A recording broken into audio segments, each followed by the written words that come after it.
In today's video, I am going to show you how you can recover your permanently deleted Facebook account after 30 days. Therefore, without wasting any of your time, let's jump to the video. So if you have deleted your Facebook account and 30 days have passed, then it means that that account is now permanently deleted.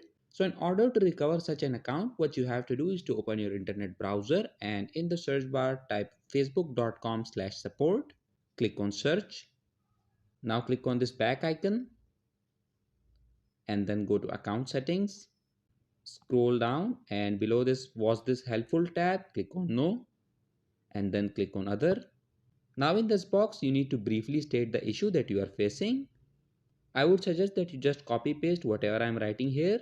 At the end of this paragraph, do not forget to mention your phone number and email address that was linked with your deleted Facebook account. Once you have stated down your issue, all you have to do is to click on the submit option. And once you click on submit, within the next 24 hours, your deleted Facebook account will be recovered. So that was it for this video and I'll see you guys in the next one. Peace out.